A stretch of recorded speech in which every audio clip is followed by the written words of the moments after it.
പിന്നല്ല, ഇതാണ് വേറെ ലെവൽ. ഉണ്ണി മുകുന്ദൻ നായകനായി എത്തിയ മാർക്കോ വൻ വൈറലായി മുന്നേറുകയാണ്. മാർക്കോ ഹിന്ദിയിൽ നിന്ന് മാത്രം 50 കോടി ക്ലബിലെത്തിയിട്ടുണ്ടെന്നും റിപ്പോർട്ടുകൾ സൂചിപ്പിക്കുന്നു. ഇത് ചെറിയ ചരിത്രമല്ല. വിദേശത്തു നിന്ന് മാത്രം 20 കോടി രൂപയിലേറെ ചിത്രം നേടിയിട്ടുണ്ട്.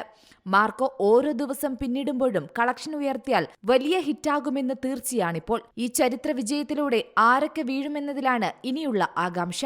ഉണ്ണി മുകുന്ദന്റെ ആദ്യ 100 കോടി ക്ലബ്ബ് മാർക്കോ ആകുമെന്നാണ് പ്രതീക്ഷിക്കപ്പെടുന്നത്.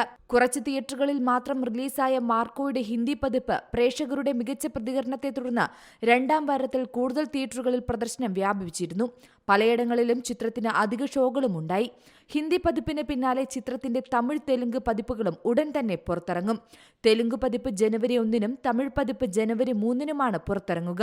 മലയാളത്തിലെ എന്നല്ല, ഇന്ത്യയിലെ തന്നെ എക്കാലത്തെയും അക്രമാസക്തമായ ചിത്രമായി വിശേഷിക്കപ്പെടുന്നുവെന്നാണ് ചിത്രത്തിനെക്കുറിച്ചുള്ള റിപ്പോർട്ടുകൾ പറയുന്നത്. മാർക്കോ അതിന്റെ സെൻസിറ്റിവിറ്റി കൊണ്ട് തന്നെ ചർച്ച ചെയ്യപ്പെടുകയാണ്. രാജ്യാന്തര ആക്ഷൻ ചിത്രങ്ങളുമായാണ് പലരും മാർക്കോയെ താരതമ്യം ചെയ്യുന്നത്.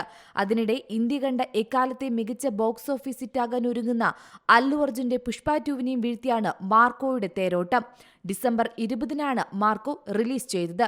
ആദ്യ 6 ദിവസത്തിനുള്ളിൽ തന്നെ ഇത് ഇന്ത്യയിൽ നിന്ന് മാത്രം 30 കോടി രൂപയാണ് കളക്ട് ചെയ്തിരിക്കുന്നത്. ആഗോളതലത്തിൽ 50 കോടിയും കടന്ന് ചിത്രം കുതിക്കുകയാണ്. Entertainment desk, Zee Malayalam news. പുതിയ വാർത്തകളും വിശേഷങ്ങളും ഇനി വിരൽ തുമ്പിൽ. എല്ലാ ഡിജിറ്റൽ പ്ലാറ്റ്ഫോമുകളിലും ഇപ്പോൾ സീ മലയാളം ന്യൂസ് ലഭ്യം.